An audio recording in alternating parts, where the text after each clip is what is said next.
माधव, जरा इन खाली बर्तनों की तरफ भी अपनी नजर डालिए। आखिर कब तक हम सिर्फ उम्मीदों के सहारे जिंदा रहेंगे? पूरे गांव में हमारी ही ऐसी बदकिस्मत चौखट है जहां महीने के 15 दिन चूल्हा सिर्फ राख उगलने के लिए जलता है। पड़ोस की स्त्रियां नए कपड़ों और गहनों की बातें करती हैं और मैं यहाँ सिर्फ 2 वक्त की रोटी के लिए तरसती रहती हूँ। भाग्यवान, तुम जानती हो कि मैं मेहनत करने में कोई कसर नहीं छोड़ता। सुबह सूरज निकलने से पहले जंगल जाता हूँ और शाम ढले भारी बोझ उठाकर लौटता हूँ। लकड़ी काटना ही मेरा पुरखों का हुनर है और इसी से हमारा गुजारा चलता है। वक्त बुरा है, मैं मानता हूँ, पर मेहनत का फल कभी ना कभी तो मिलता ही है। तुम चिंता मत करो, मैं आज जंगल के उस हिस्से में जाऊंगा जहाँ की लकड़ियाँ शहर के बाजार में ऊंचे दामों पर बिकती हैं। बस तुम थोड़ा धैर्य रखो, भगवान सब ठीक कर देगा। धैर्य? पिछले 10 सालों से मैं धैर्य का ही घूंट पीकर जी रही हूँ माधव। आपकी ये बातें अब मुझे दिलासा नहीं बल्कि जख्म देती हैं। लकड़ी काटने के अलावा भी दुनिया में बहुत से काम हैं। आप किसी जमींदार के यहाँ मजदूर क्यों नहीं बन जाते, या फिर शहर जाकर कोई ढंग की नौकरी क्यों नहीं ढूंढते? लकड़ी काटकर आप सिर्फ अपना कंधा तोड़ रहे हैं, गरीबी नहीं। मैं अब इस भूख को बर्दाश्त नहीं कर सकती। मुझे बस इतना चाहिए कि कम से कम हम दोनों रात को चैन की नींद सो सके, बिना इस डर के कि कल सुबह क्या खाएंगे।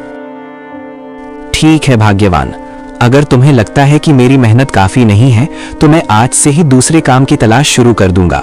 मैं लकड़ियां काटने के साथ साथ गांव के जमींदार से भी बात करूंगा कि क्या उनके पास मेरे लिए कोई और काम है। मैं नहीं चाहता कि तुम्हारी आंखों में कभी भी दुखों के बादल छाएं। मैं वादा करता हूं कि मैं हार नहीं मानूंगा। बस आज का दिन किसी तरह काट लो। शाम को जब मैं लौटूंगा तो शायद कोई अच्छी खबर लेकर आऊं। अब मुस्कुरा दो, तुम्हारी मुस्कान ही मेरी असली पूंजी है। तभी अचानक दरवाजे पर हल्की सी दस्तक हुई। केशव उठा और बाहर गया। दरवाजे पर एक बूढ़ा साधु खड़ा था। चेहरा शांत, आंखें तेजस्वी, लेकिन शरीर बेहद कमजोर। बेटा, क्या इस प्यासे राही को थोड़ा सा शीतल जल मिल सकता है? मैं मीलों का सफर तय करके आ रहा हूं और अब मेरी देह मेरा साथ नहीं दे रही। कंठ सूख गया है और पैरों में छाले पड़ गए हैं। अगर तुम्हारे पास थोड़ा सा अन्न भी हो तो इस बूढ़े को दान कर दो। मुझे किसी राजसी भोग की इच्छा नहीं है, बस एक निवाला मिल जाए ताकि मैं अपनी यात्रा जारी रख सकूं। ईश्वर तुम्हारी सेवा को स्वीकार करेगा और तुम्हारे घर के भंडार हमेशा भरे रहेंगे। प्रणाम महात्मा जी, आपका मेरे द्वार पर आना मेरा सौभाग्य है, लेकिन मैं आपको किस मुंह से बताऊं कि मेरे पास आपको खिलाने के लिए एक दाना भी नहीं है। हम खुद पिछले कल से भूखे हैं। मेरी कुटिया में केवल खाली बर्तन और गरीबी का डेरा है। लेकिन हाँ, मैं आपको प्यासा नहीं जाने दूंगा। मैं अभी अंदर से ठंडा जल लेकर आता हूँ। भोजन न दे पाने का मुझे बहुत दुख है, कृपया मुझे क्षमा कर दीजिएगा। पुत्र, दुखी मत हो। दान देने के लिए धन की नहीं, मन की जरूरत होती है। तुम्हारी आंखों में जो करुणा है वो किसी भी 56 भोग से कहीं अधिक तृप्ति देने वाली है। तुम जल ले आओ, वही मेरे लिए अमृत के समान होगा। इंसान की असलियत उसके अभाव में ही पता चलती है और तुमने अभाव में होकर भी अतिथि सत्कार का धर्म निभाया है। जाओ बेटा, जल ले आओ। मैं यहीं तुम्हारी प्रतीक्षा कर रहा हूं। तुम्हारी सादगी ने मेरा मन जीत लिया है। माधव ने जैसे ही योगी को जल पिलाया, योगी का चेहरा चमक उठा। उन्होंने प्रसन्न होकर माधव को आशीर्वाद दिया। माधव, तुम्हारी सेवा भावना से मैं अत्यंत प्रसन्न हूं। मैं तुम्हें 3 ऐसे वरदान देता हूं जो साधारण मनुष्यों की पहुंच से बाहर हैं। तुम जो भी मांगोगे वो सच हो जाएगा। अपनी पहली इच्छा बताओ पुत्र, लेकिन याद रहे वरदान का उपयोग सोच समझ कर करना। धन, वैभव, आयु या शक्ति, तुम कुछ भी मांग सकते हो। बोलो, तुम्हारी पहली अभिलाषा क्या है? महात्मा जी, आपने मुझे बड़ी परीक्षा में डाल दिया। वैसे तो मुझे बहुत कुछ चाहिए, पर मैं अपनी बुद्धि का प्रयोग करना चाहता हूँ। मेरा पहला वरदान ये है कि मेरी ये कुल्हाड़ी जिसे मैं अपनी जान से ज्यादा चाहता हूँ। जो भी इसे हाथ लगाए वो मेरी आज्ञा के बिना इसे छोड़ ना पाए, और अगर वो इसे चलाना शुरू करे तो जब तक मैं रुकने को न कहूँ वो रुक न सके। क्या आप मुझे ऐसा विचित्र वरदान दे सकते हैं? मुझे लगता है कि ये मेरे बहुत काम आएगी। अजीब मांग है, पर वचन के अनुसार तथास्तु। तुम्हारी कुल्हाड़ी अब तुम्हारी आज्ञा की गुलाम है। अब बिना समय गवाए अपनी दूसरी इच्छा प्रकट करो। याद रखना, तुम्हारे पास केवल 2 और मौके बचे हैं। क्या तुम्हें सोने की खदानें चाहिए या फिर कोई ऐसा महल जो बादलों को छूता हो? संसार की हर सुख सुविधा तुम्हारे कदमों में हो सकती है। बस एक बार अपने मन की बात कहो और चमत्कार देखो। महाराज, दूसरी इच्छा के लिए मैं इस पुरानी लकड़ी की कुर्सी को चुनता हूँ। मैं चाहता हूँ कि जो कोई भी इस कुर्सी पर एक बार बैठ जाए वो मेरी अनुमति के बिना यहाँ से हिल तक न सके। वो इस कुर्सी से ऐसा चिपक जाए जैसे पत्थर पर लकीर। चाहे कोई कितना भी बलवान क्यों ना हो, मेरी मर्जी के बिना उसका उठना नामुमकिन हो जाए। बस यही मेरी दूसरी विनती है। मुझे विश्वास है कि आप मेरी इस इच्छा को भी पूरा करेंगे। तुम्हारी सोच किसी आम आदमी जैसी नहीं है माधव। ये वरदान भी तुम्हें दिया। अब आखिरी और तीसरी इच्छा की बारी है। सोच लो, क्या तुम अपनी गरीबी हमेशा के लिए खत्म नहीं करना चाहोगे? क्या तुम्हें अपने लिए लंबी आयु यानी रोगी काया नहीं चाहिए? ये अंतिम अवसर है। इसके बाद मैं अदृश्य हो जाऊंगा और फिर कभी नहीं मिलूंगा। अपनी तीसरी इच्छा मांगो और अपने भाग्य का फैसला खुद करो। महात्मा जी, तीसरी इच्छा के रूप में मैं चाहता हूँ कि मेरा ये जो चमड़े का पुराना थैला है, इसके भीतर मैं जो कुछ भी डाल दूं, चाहे वो कोई वस्तु हो, सोना हो या कोई जीवित प्राणी, उसे मेरे अलावा कोई और बाहर न निकाल सके। वो उस थैले की गहराई में तब तक कैद रहे जब तक मैं खुद उसे आजाद न करूं। यही मेरी अंतिम मांग है। तुम्हारी सोच किसी आम आदमी जैसी नहीं है माधव। विचित्र मांगे हैं, पर वचन के अनुसार तथास्तु। तुम्हारी तीनों मांगे पूरी हुई। याद रखना, वरदान तभी काम आते हैं जब उनका उपयोग सही समय पर हो।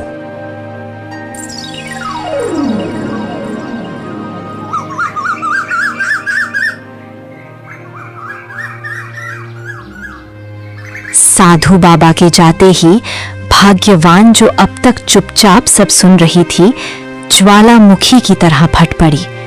उसे लगा कि माधव ने अपनी मूर्खता से सुनहरे भविष्य की बलि दे दी है। वाह माधव, क्या गजब की बुद्धिमानी दिखाई है आपने। साक्षात देवता आपके द्वार पर आकर कह रहे थे कि धन मांग लो, सुख मांग लो, पर आपने क्या मांगा? कुल्हाड़ी, कुर्सी और थैला। क्या इन बेजान चीजों से मेरा पेट भरेगा? क्या इन वरदानों से हमारे सिर की छत पक्की हो जाएगी? मैं यहाँ दाने दाने को तरस रही हूँ और आपने फालतू वरदान मांग लिया। आज आपने साबित कर दिया कि आप कभी तरक्की नहीं कर सकते। काश वो वरदान मुझे मांगने का मौका मिलता, तो आज मैं इस झोपड़ी को महल बना देती।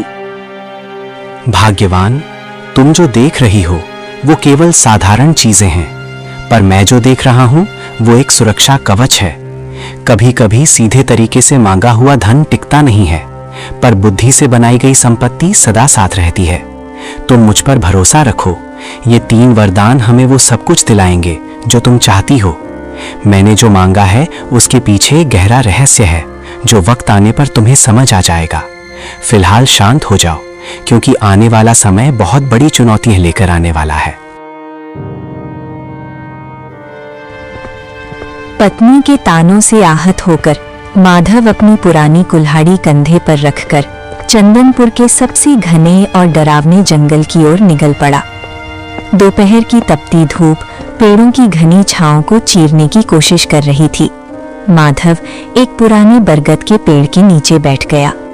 उसका मन अशांत था और पेट में भूख की आग जल रही थी। उसे लग रहा था कि शायद उसने सच में वरदान मांगने में गलती कर दी। हे भगवान, क्या मेरी किस्मत में हमेशा ठोकरें खाना ही लिखा है? भाग्यवान सही कह रही थी।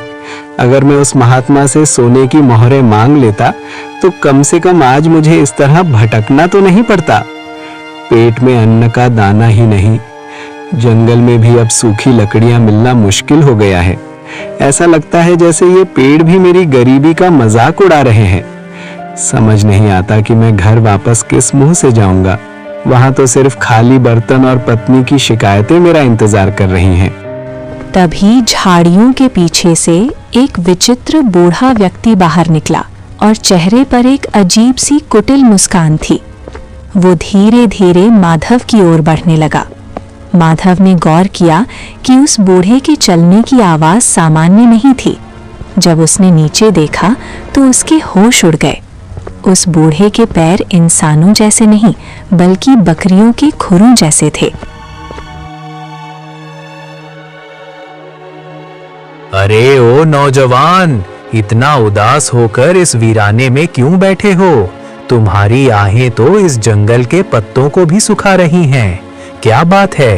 क्या तुम्हारी पत्नी ने तुम्हें घर से निकाल दिया है या फिर ये गरीबी का भूत तुम्हारा पीछा नहीं छोड़ रहा? देखो, मैं इस जंगल का बहुत पुराना निवासी हूँ और मैं लोगों के दुख भांप लेता हूँ। तुम्हारी हालत देखकर मुझे तुम पर दया आ रही है। अगर तुम चाहो तो मैं तुम्हारी सारी दरिद्रता एक पल में दूर कर सकता हूँ। बस तुम्हें मेरी एक छोटी सी शर्त माननी होगी। बोलो, क्या तुम अपनी किस्मत बदलना चाहते हो? प्रणाम महानुभाव, आप अचानक इस घने जंगल में कहां से आ गए और आपको कैसे पता चला कि मैं अपनी पत्नी से परेशान होकर यहाँ बैठा हूँ? आपकी बातें सुनकर मुझे थोड़ा अजीब लग रहा है। और ये आपके पैर, आप कोई साधारण मनुष्य तो नहीं लगते। कहीं आप वही मायावी राक्षस तो नहीं जिसकी कहानियां हमारे बुजुर्ग सुनाया करते थे, जो लोगों को लालच देकर उनका सब कुछ छीन लेता है? मुझे आपसे बात करने में डर लग रहा है, फिर भी मेरी जिज्ञासा शांत कीजिए कि आप आखिर हैं कौन और मुझसे क्या चाहते हैं? हा हा हा हा, तुम तो बहुत चतुर निकले लकड़हारे। हाँ, तुमने सही पहचाना। मैं इस मायावी साम्राज्य का स्वामी हूँ। पर डरो मत, मैं तुम्हें चोट पहुंचाने नहीं बल्कि तुम्हारी झोली भरने आया हूँ। देखो, मेरे पास सोने की मोहरों से भरी ये 3 थैलियां हैं। इन्हें ले जाओ और अपनी पत्नी के हर सपने को पूरा करो। अच्छा खाना खाओ, अच्छा पहनो और इस झोपड़ी की जगह महल बना लो। बदले में मुझे बस इतना चाहिए कि आज से ठीक 1 साल बाद तुम्हें मेरे साथ मेरे लोक में चलना होगा और मेरी गुलामी करनी होगी। 1 साल की पूरी आजादी और बेहिसाब दौलत। सोच लो, सौदा बुरा नहीं है। माधव समझ गया था कि ये शैतानी राक्षस उसे अपनी जाल में फंसाना चाहता है, लेकिन घर की गरीबी और भाग्यवान के तानों को याद कर उसका मन डोल गया। उसने सोचा कि क्यों ना अभी ये धन ले लिया जाए और बाद में उन वरदानों का इस्तेमाल करके इस राक्षस से निपटा जाए। मालिक, आपकी बात तो सच है। इस तरह रोज रोज भूखे मरने से तो अच्छा है कि 1 साल तक राजाओं जैसी जिंदगी जी ली जाए। मेरी पत्नी को हमेशा मुझसे शिकायत रहती है कि मैं उसके लिए कुछ नहीं कर पाता। कम से कम इन मोहरों से उसे 1 साल की खुशियां तो मिल पाएंगी। पर मुझे डर है कि 1 साल बाद जब आप मुझे लेने आएंगे तो मेरी पत्नी और बच्चों का क्या होगा। खैर, जो होगा सो देखा जाएगा। मैं आपके इस सौदे के लिए तैयार हूँ। मुझे वो सोने की थैलियां दे दीजिए ताकि मैं अपनी बदहाली को दूर कर सकूं, और 1 साल बाद मैं आपके साथ चलने का वादा करता हूँ। बहुत खूब, मुझे तुम्हारी बुद्धिमानी पसंद आई। ये लो सोने की 3 थैलियां। इनमें इतनी दौलत है कि तुम 7 जन्मों तक बैठकर खा सकते हो। जाओ और अपनी जिंदगी के हर पल का आनंद लो। ऐश करो, दान पुण्य करो या जो जी में आए वो करो। लेकिन याद रखना लकड़हारे, मैं ठीक 1 साल बाद इसी जगह इसी वक्त तुम्हें लेने आऊंगा। अगर तुमने भागने की कोशिश की तो मेरा प्रकोप पूरे गांव को भस्म कर देगा। अब जाओ और अपनी पत्नी को ये खुशियां दे दो। हमारी मुलाकात अब 1 साल बाद होगी। तब तक के लिए विदा।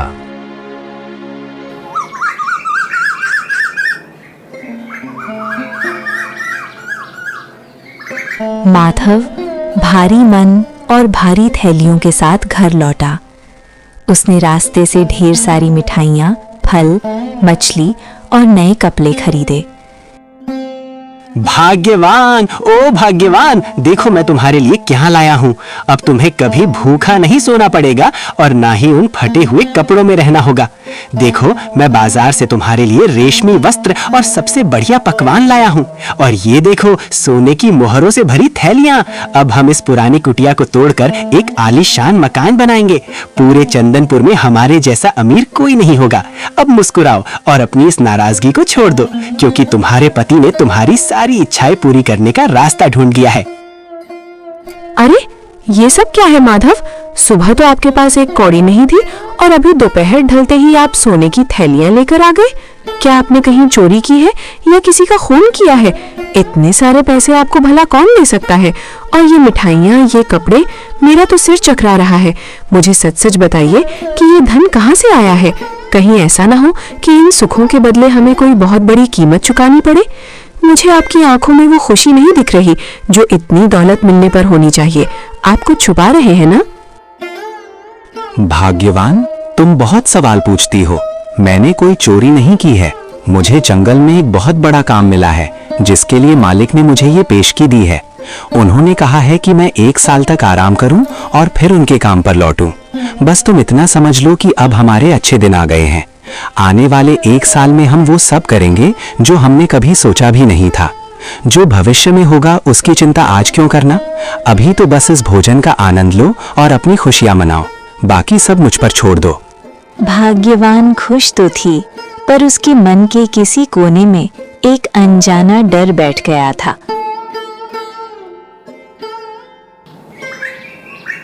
समय अपनी गति से चलता रहा। माधव, आज साल का आखिरी दिन है और आप सुबह से पागलों की तरह इस पुरानी कुल्हाड़ी को क्यों घूर रहे हैं? हमारे पास अब सोने की कमी नहीं है, फिर भी आप इस फटी पुरानी कुल्हाड़ी और लकड़ी की बेकार कुर्सी को अपनी जान से ज्यादा संभाल कर रखते हैं। मुझे सच सच बताइए, वो मालिक कौन है जिसने आपको इतना धन दिया और आज वो आपको कहाँ ले जाने वाला है? आपकी चुप्पी मुझे अंदर ही अंदर खाई जा रही है। क्या हम हमेशा के लिए जुदा होने वाले हैं? अगर ऐसा है तो मुझे ये धन दौलत नहीं चाहिए। मुझे बस अपने पति का साथ चाहिए। क्या आप मुझ पर इतना भी भरोसा नहीं करते कि अपनी परेशानी मुझे बता सके? भाग्यवान, तुम व्यर्थ ही घबरा रही हो। मैंने तुम्हें पहले भी कहा था कि वक्त आने पर सब पता चल जाएगा। आज वो घड़ी आ गई है। जो धन हम पिछले 1 साल से इस्तेमाल कर रहे हैं वो कोई साधारण धन नहीं था। उसे पाने के लिए मैंने अपनी जान का सौदा किया है। लेकिन घबराओ मत, मैंने उस महात्मा से जो 3 वरदान मांगे थे वो आज हमारी रक्षा करेंगे। तुम बस इतना करो कि जब वो अतिथि यहाँ आए तो तुम घर के अंदर रहना और चाहे जो हो जाए बाहर मत आना। आज मैं दिखा दूंगा कि एक साधारण इंसान की बुद्धि बड़े से बड़े मायावी को कैसे परास्त कर सकती है। बस मुझ पर विश्वास रखो और प्रार्थना करो। वो बूढ़ा आदमी अब अपने असली रूप में था, एक भीमकाय राक्षस जिसकी लंबी सींगें थीं और आंखों से अंगारे बरस रहे थे। लकड़हारे, समय समाप्त हुआ। देखो, मैं अपना वादा निभाने आ गया हूँ। तुमने 1 साल तक मेरे धन पर खूब ऐश की, अच्छे पकवान खाए, पर अब भुगतान का समय है। चलो अपनी ये कुल्हाड़ी उठाओ और मेरे पीछे पीछे मेरे नरक लोक की ओर चलो। वहां तुम्हें अनंत काल तक मेरी गुलामी करनी होगी। अब देर मत करो, मेरी भूख बढ़ रही है और मुझे इंसानों को तड़पाने में बड़ा मजा आता है। क्या तुम तैयार हो अपने मालिक के साथ चलने के लिए, या फिर मुझे तुम्हें घसीट कर ले जाना पड़ेगा? अपनी पत्नी से विदा ले लो, क्योंकि अब तुम उसे कभी दोबारा नहीं देख पाओगे। प्रणाम मालिक, आप आ गए। मैं तो आपका ही इंतजार कर रहा था। भला मैं अपने वादे से कैसे मुकर सकता हूँ? मैं चलने के लिए बिल्कुल तैयार हूँ। आखिर आपने मुझे 1 साल तक राजाओं वाली जिंदगी जो दी है। लेकिन मालिक, जाने से पहले मेरी एक छोटी सी विनती है। देखिए, मैंने अपने बच्चों के लिए ये ढेर सारी लकड़ियां इकट्ठा की हैं ताकि मेरे जाने के बाद उन्हें सर्दी न लगे। बस इतनी सी लकड़ियां काटनी बाकी रह गई हैं। अगर आप महानता दिखाते हुए अपनी दिव्य शक्ति से इन 2-4 कुंदों को फाड़ दें तो मैं चैन से आपके साथ चल सकूंगा। आपके लिए तो ये पल भर का काम है, क्या आप अपने इस सेवक पर इतना सा उपकार करेंगे?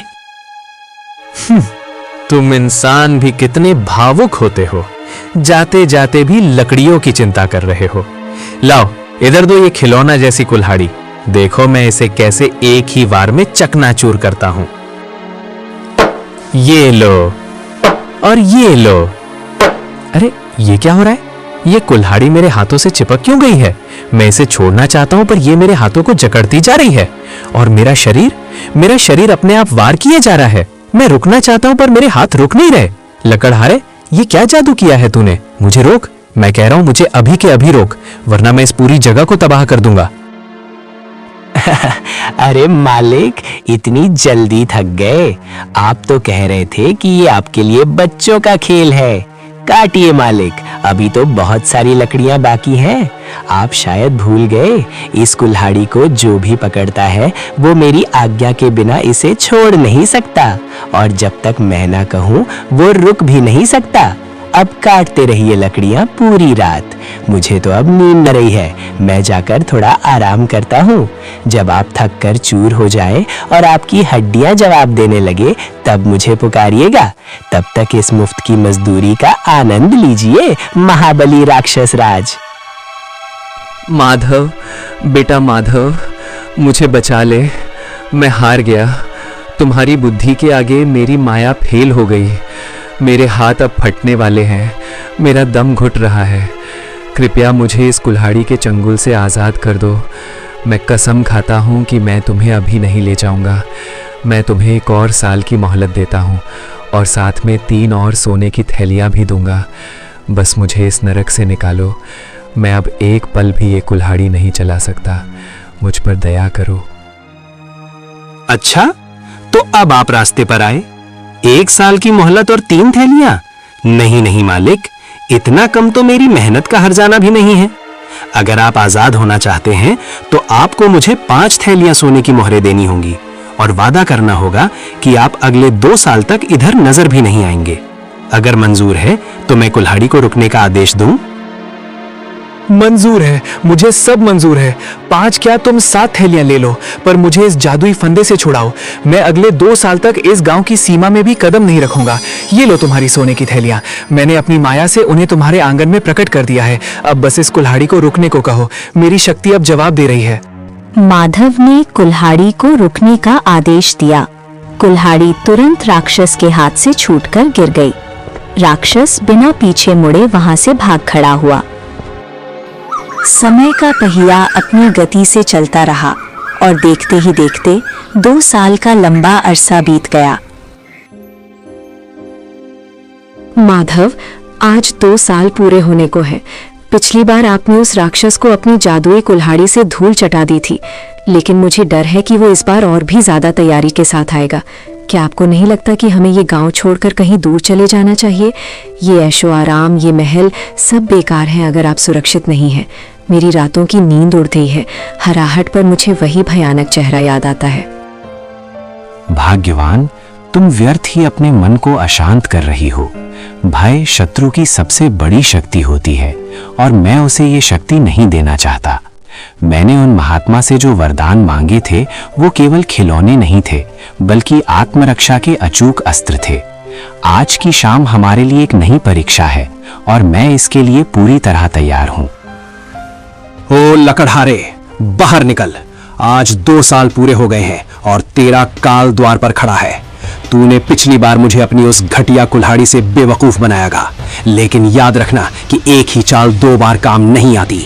इस बार मैं ना तो तेरी किसी चीज को हाथ लगाऊंगा और ना ही तेरी बातों में आऊंगा। अरे मालिक, आप आ गए। मैं तो कब से आपकी प्रतीक्षा कर रहा था। आप तो बाहर ही रुक गए। क्या आप अपने इस पुराने सेवक से इतना डर गए हैं? देखिए, मैं तो जलने के लिए बिल्कुल तैयार खड़ा हूँ। पिछली बार जो हुआ उसके लिए मैं आपसे क्षमा चाहता हूँ। वो तो बस एक मजाक था। आइए, अंदर आइए। आप इतनी दूर से थके हारे आए होंगे, कम से कम थोड़ा विश्राम तो कर लीजिए। देखिए, मैंने आपके स्वागत के लिए आंगन में अपनी सबसे आरामदायक कुर्सी रखी है। बस 5 मिनट वहाँ बैठिए। मैं अपनी पत्नी से विदा लेकर और अपना थोड़ा सामान समेटकर तुरंत आपके साथ चलता हूँ। राक्षस माधव की बात सुनकर सोच में पड़ गया। उसे लगा कि माधव शायद हार मान चुका है। उसने चारों तरफ देखा। वहां ना तो कोई कुल्हाड़ी थी और ना ही कोई हथियार। आंगन के बीचों बीच बस एक साधारण सी लकड़ी की कुर्सी रखी थी। अपनी थकान और माधव की विनम्रता को देखते हुए राक्षस ने सोचा कि थोड़ा आराम करने में कोई बुराई नहीं है। लगता है तुझे अब अपनी असलियत समझ आ गई है। अच्छा है कि तूने सरेंडर कर दिया, वरना मैं आज बहुत गुस्से में था। खैर, तू कहता है तो मैं 5 मिनट यहाँ बैठ जाता हूँ, पर याद रखना, अगर तूने कोई चालाकी की तो तेरा अंजाम बहुत बुरा होगा। ये कुर्सी तो सच में बहुत आरामदायक है। अब जा, जल्दी से अपना सामान ले आ और अपनी पत्नी को आखिरी बार देख ले। मैं यहाँ बैठ के तेरा इंतजार कर रहा हूँ।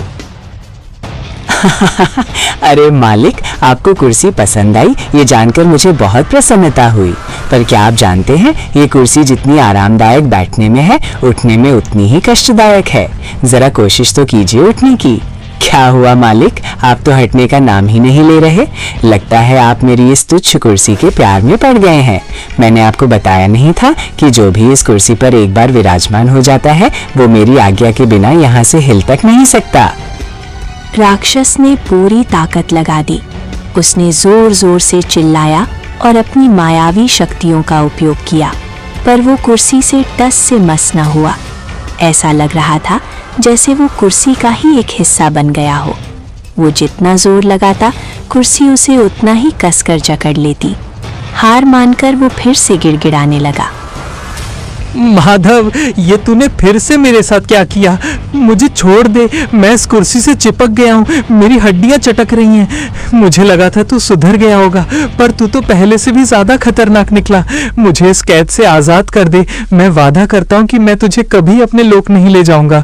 मुझे बहुत दर्द हो रहा है लकड़हारे, क्या तुझे मुझ पर दया नहीं आती? मैं कसम खाता हूँ कि मैं फिर कभी इधर नहीं आऊंगा। बस मुझे इस लकड़ी के शैतान से अलग कर दे। दया? आप एक राक्षस होकर दया की बात कर रहे हैं? आप तो मुझे खत्म करने आए थे। देखिए मालिक, मैं कोई बुरा इंसान नहीं हूं, पर मैं अपनी सुरक्षा करना जानता हूं। अगर आप आजाद होना चाहते हैं तो पिछली बार से दुगनी कीमत चुकानी होगी। मुझे 10 थैलियां सोने की मोहरें चाहिए, और इस बार आपको वादा करना होगा कि आप अगले 5 सालों तक इस इलाके की तरफ मुड़कर भी नहीं देखेंगे। अगर आपको ये सौदा मंजूर है तो कहिए। मंजूर है, मुझे सब मंजूर है। 10 क्या, मैं तुझे 20 थैलियां दूंगा। बस मुझे यहाँ से उठा। मैं वचन देता हूँ कि अगले 5 सालों तक मैं तेरे गांव की परछाई से भी दूर रहूंगा। तेरी बुद्धि के आगे मैं नतमस्तक हूँ। ये ले तेरा धन। अब बस अपनी इस जादुई कुर्सी को हुक्म दे कि वह मुझे छोड़ दे। मैं अब एक पल भी यहाँ नहीं रुकना चाहता। मुझे जाने दे माधव, मैं फिर कभी तुझे चुनौती देने की भूल नहीं करूंगा। माधव ने जैसे ही आजाद कहा, राक्षस स्प्रिंग की तरह कुर्सी से उछला और बिना पीछे देखे भाग निकला। उसके बाद राक्षस कभी वापस नहीं आया। माधव उस धन से गांव का सबसे अमीर आदमी बन गया था। और इस तरह माधव और भाग्यवान ने अपनी सादगी और बुद्धिमत्ता से एक महाबली राक्षस को धूल चटा दी। चंदनपुर में खुशियां लौट आईं और माधव की ये कहानी युगों युगों तक सुनाई जाने लगी कि कैसे एक साधारण लकड़हारे ने अपनी बुद्धि के बल पर भाग्य को बदल दिया। अगर आपको ये कहानी पसंद आई हो तो लाइक करें, अपने दोस्तों के साथ शेयर करें और अपनी राय कमेंट में बताएं। आपका साथ हमें और